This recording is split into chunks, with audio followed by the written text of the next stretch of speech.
Hello and welcome back to Lokad TV. For any supply chain initiatives to succeed, it needs to have a strong team behind it. Today we're going to be discussing some of the job roles behind that team and understanding how their individual skill sets can contribute to either the success or the failure of a data management initiative. So Johannes, if we start off by introducing a few of these different job roles, if we start off with maybe the supply chain executives, they're always going to be at sort of a higher level, not involved in sort of day-to-day operations. So what is their main sort of role in all of this? The initiatives that are probably of primary interest at Lokad are those of, I would say, quantitative supply chain initiatives. Sorry. And it's fundamentally, I would say, a different vision on how to optimize the supply chain itself. So the role of the executive will be basically to bring everybody on board with this vision and to align the efforts. And that's no small thing, because if we recap, in the previous episode, we discussed about the fragmentation of basically having this vertical and horizontal segmentation on the supply chain, where you start by having many departments that represent ranges of products. So you have like managers that try to deal with the supply chain related to this short list of products, and then another manager for another short list of products, etc. That represented the vertical split.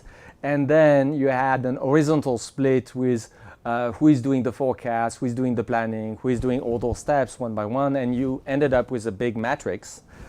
And the problem was that even if every single cell of the matrix is optimized, the supply chain as a whole is inefficient, because anything that would happen in between two different cells of the same matrix cannot happen, because that's this, I would say, divide and conquer approach.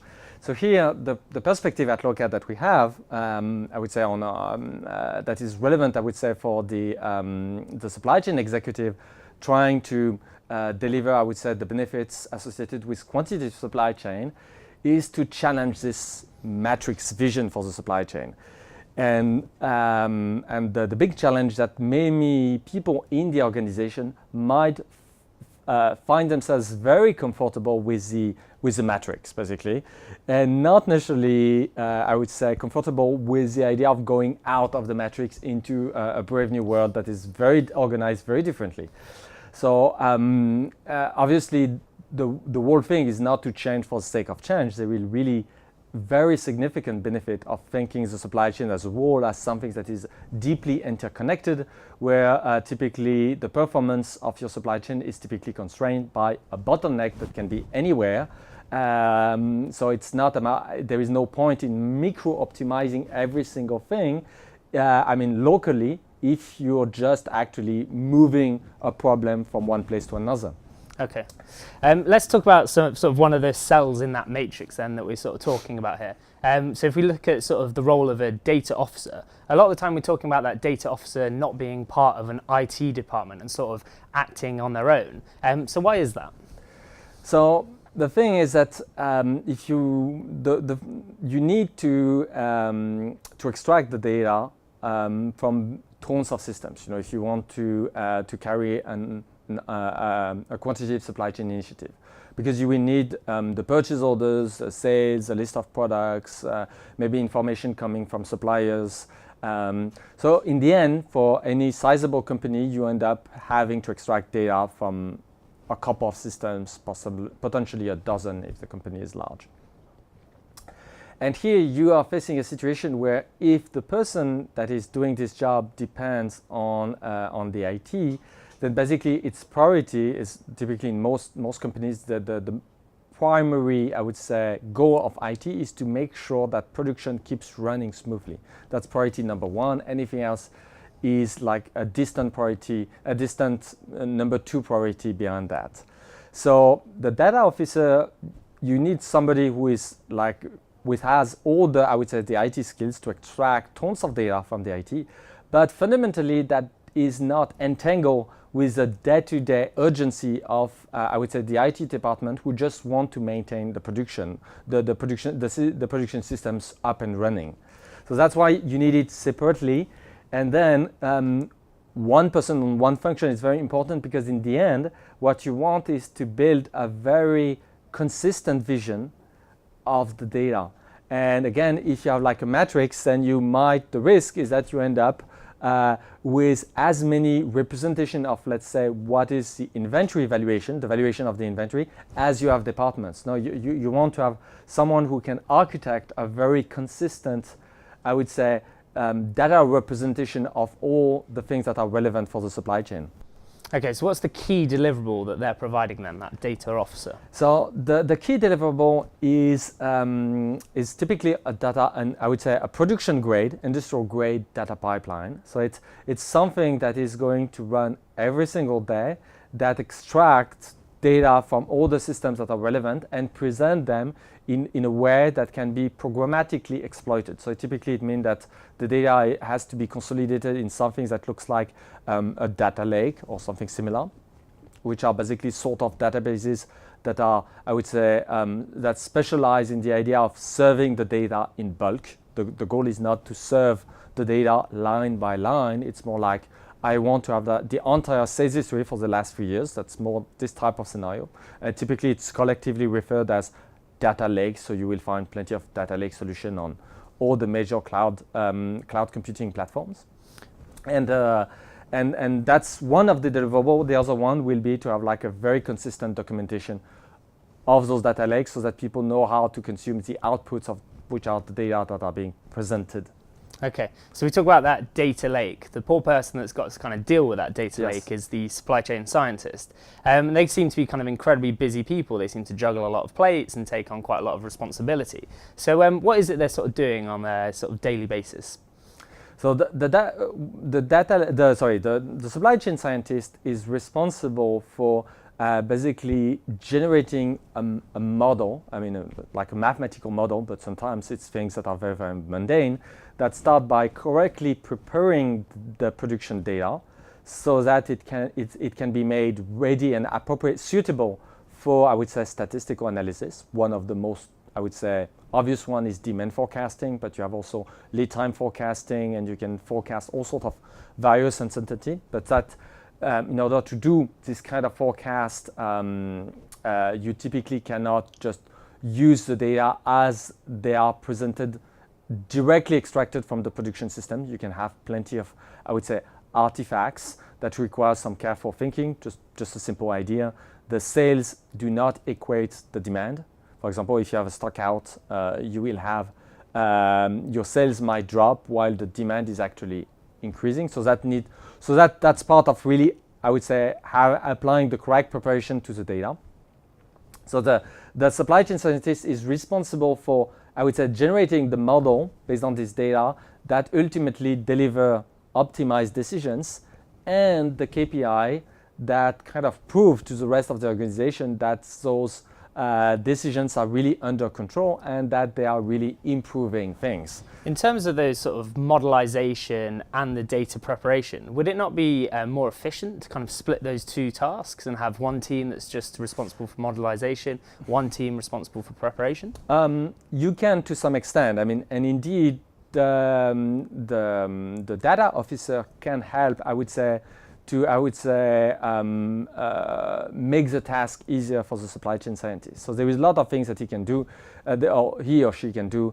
In the data lake, the data can be made as consistent as possible. For example, having the same way to format numbers, same way to format dates.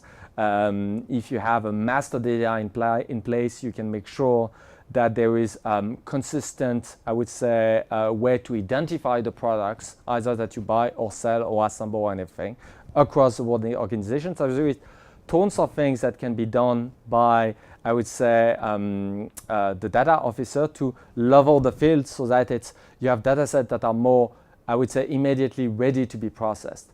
But the problem is that as soon as you want to join data sets, then suddenly you have, I would say, unbounded amount of complication that can emerge from that. So for example, if you want to, say, attach in a statistically meaningful way sales and returns, you can have tons of I would say, subtle complication. So here, what you do not want, and the way you want to do this attachment might differ if you're taking the problem from a supply chain perspective, or a marketing perspective, or an, I would say, internal audit perspective extra, so that there is like a business angle to this work. So that's where I would say where we cut the line is that people who prepare the data should still remain relatively business agnostic, or so that, because the problem is that otherwise you end up with a problem of premature optimization where the data has already been reframed in a certain way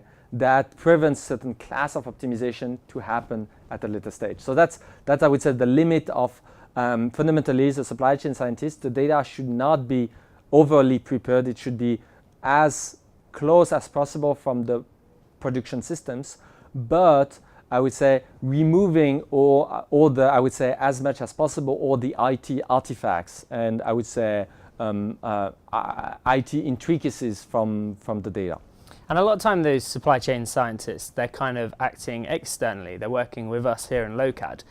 Why does that make sense? Why are they not acting internally? Because surely if they're internal, they'll have a better understanding of business processes. They'll have a better understanding of a business on a sort of day-to-day basis. Yes, so that's very interesting, because for all those, I would say, those roles in a quantitative supply chain initiative, there is a balance between having it internally or externally. I would say for the executive part that we just discussed, I'm going to get back to the scientist part, but maybe for the executive part, typically the way it's delegated externally is to have like strategic consultants validating the decision of the management. That's typically what McKinsey or this, I would say, very well-known strategic consultants groups do. So you can rely a bit on external forces, but typically when it comes to just to have like leadership and have people following the vision that you just presented, it has to be internal. For the data officer, same thing. I mean, you can typically rely to a large extent to an external IT company, and many companies are doing that. The only limit is, I would say, the familiarity with the applicative landscape of the company. So there is some kind of a capitalistic factor of having people internally that over the years become extremely familiar with your IT landscape. So that probably the data officer is the part that is the easiest to externalize, but I would say if you don't internalize, you end up with, I would say, having something more expensive on an ongoing basis, because people will just be less efficient just because they are not overly familiar and experienced with your IT landscape. And then the supply chain scientist, we also have the same sort of balance, internal, external, but there is a subtle twist, is that because this person is going to produce ultimately a model that generates decisions, you are in a situation where the situation is much more gray. Why? The data officer, it's pretty easy to see, can I access the data? Yes, no. I mean, it's not a binary answer, but it's fairly easy to see if the work is done suitably or not. It's relatively straightforward to assess the quality of the work. For supply chain scientists, it is also possible and fairly straightforward to assess the quality of the work, but it comes with a small twist.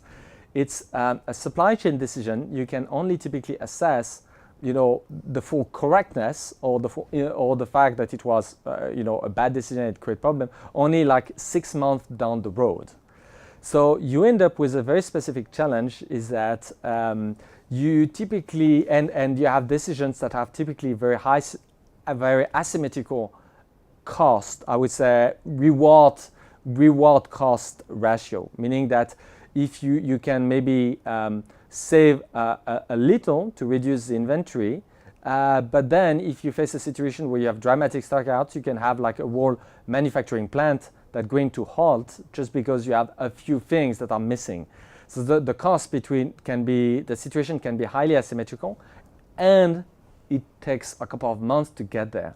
So bottom line, it's typically the sort of situation where you do not want, for a supply chain scientist position, someone doing it for the first time of their life, in your company. You see, so that's where typically it's better to start with, I would say, someone who comes from a team that has done that over dozens of companies, and then gradually try to ramp up your internal, I would say, competency on this sort of topic, so that over the long run you can have this competency internal.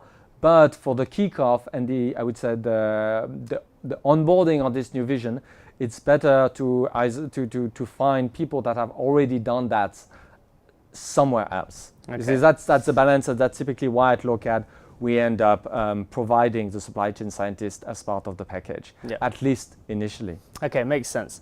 And so sort of the final piece of the jigsaw, so to speak, is a project manager. Yes. I mean, we're talking about a very small team here, so why do you Yes. actually need a project manager? So you typically need a project manager or coordinator on quantitative supply chain initiatives, because first, the vision laid out by, I would say, the supply chain management will need to be relayed to many people, and that takes a lot of time. So typically it's good if it's not directly the supply chain director that has to, talk individually to tons of parties. I mean, obviously as part of the management, this person is probably already spending a large portion of their time, speaking to many parties. But typically it really helps if there is somebody who is who has as a function can basically coordinate a lot of people and do all the mundane work of making sure that everybody is on board. It's very time consuming.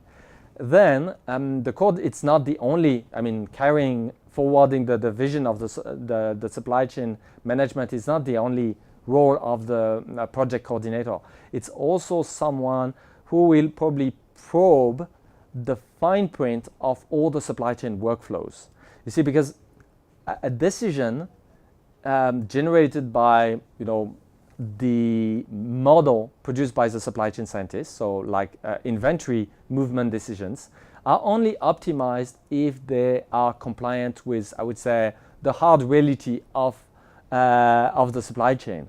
For example, if you decide to put this quantity of inventory on a shelf, but it doesn't physically fit, doesn't matter if your model tells you that it's a good decision. The reality is, well, I'm exceeding the shelf capacity for those units, so they just don't fit. So it cannot be a good decision to move this much inventory on the shelf. So that's where doesn't matter what your mathematical or statistical model tells you. If it violates something that is like a fundamental reality, it just do not work. And the problem is that you can have tons of very subtle constraints that emerge from the workflow. Sometimes it's literally the way the supply chain is physically organized. And again, it takes a lot of time to assess the fine print of that. And the supply chain scientist is already very busy, crunching the data, making sure that the analysis makes sense, making sure that the economic modelization is really aligned with the strategy of the company, that this person doesn't necessarily have the time to probe all the workflows and everything. And again, chances are that the person who are in control of those workflows and who knows most about those constraints are also the person that will need to be informed of the new vision laid out by the management. So that's where it's very interesting to have someone filling the role of project coordinator, because this person will be able to both carry the vision of the management, but also gather all the feedback coming from the ground that will be needed to make sure that the recipes that is produced that generate the automation and ultimately deliver the return on investment are truly aligned with the fine print of the execution of the supply chain. Okay, so let's talk about filling these kind of job roles, because these Yes. job roles are not things that classically exist kind of traditionally. So where should we be looking for these people to kind of fill these roles? I think supply chain management, there is, I would say, a long tradition in supply chain of having people that have made their whole career at leading change on within supply chains. So I think this part is relatively covered. and would fit into the traditional picture. So we typically would not challenge that. For data officer, the trick is that it's typically again it's I would say a role that is typically people that have experience at being data architect, data administrator. They were typically the only, I would say, angle that is truly novel is that it will be people that have, I would say, IT skills, but that accept to work outside IT. So they will be like the IT person outside IT. So that will be a twist where it will probably, I would say, complicates a bit the fact that you can secure such a talent for your initiative, is that you need to have this person that needs to accept to be that, which also creates a challenge in terms of career path. Because again, if you're part of the IT department, well, it's already, if your company is relatively large, it's already like a mini organization in the organization, and people have like a career path ahead of them. If you're like the one IT guy outside IT, it's this sort of things can be, I would say, a lot more blurry. So that's one challenge.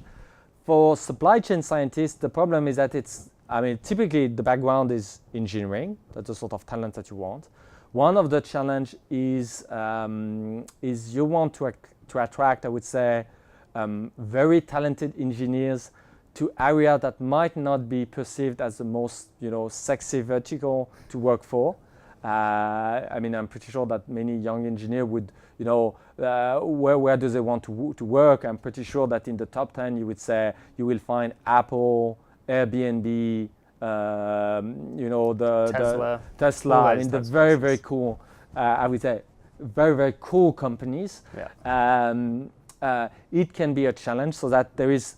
But it's not also about coolness. It's also the challenge is that people find a company cool because basically the management itself is extremely capable and lead by example. So that's one of the challenges for supply chain scientists, is that they want to be able to look up and say, the person that is above me is someone who is more experienced and more capable than me, and I aspire to be this person, or to become as good and as this person is 5 years, 10 years down the road.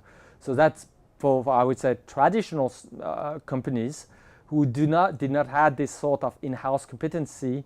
That can be a challenge to do that. So bottom line is that you typically have to do small steps at a time, and maybe you will not be able to hire engineers that would have otherwise worked for Google because they are like the rock stars, but maybe you can still manage to find people that are fairly good, but were not maybe having a profile that was so, I would say, obviously good that they can work anywhere they choose. And then for the coordinator, here it's typically the sort of profile it's typically the sort of profile that you can get with people that have done like an MBA, that are willing. It's typically the best profiles are people that are almost wannabe entrepreneur, young things like it. I think the name is called intrapreneur, when you have like an entrepreneur mindset within the company.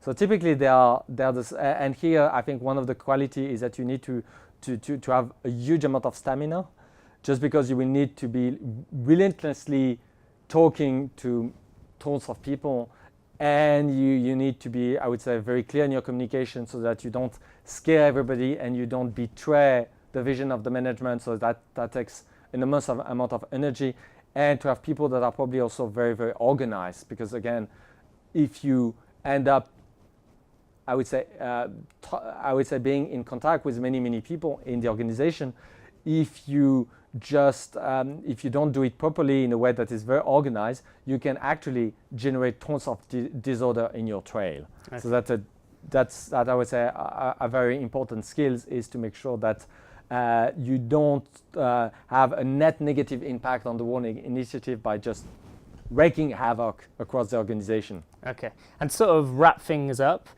what would the key ingredient that this team has to ensure that a supply chain initiative kind of succeeds? Probably the key things is to be tough on problem rather than being tough on people. I would say that's a general mindset, because the problems that are being dealt with are very difficult, and because they challenge the organization, they will actually challenge the ego of a lot of people all the time. So probably one of the biggest challenge is to maintain, I would say, something that really acts as a team with a lot of cohesion, and so that the problems that are difficult are addressed. And because one of the things that when some problem prove difficult, it also means that it will need more time to be solved. And if basically you lose cohesion just because a problem just suddenly you just realize that it will take a few more months to get it fully addressed, then basically the whole thing can fall apart, although otherwise it was on good track. It's just that it was needing a bit more time to deliver a solution that is very satisfying, instead of, I would say, rolling out a hack where people say, oh, the machine is just insane, let's stop this madness and stop even trying to optimize the supply chain. Okay, great. We're going to have to leave it there for today, but thanks for taking out the time. Thanks. Okay, so that's everything for this week. We'll be back again next week with another episode. Until then, thanks for watching.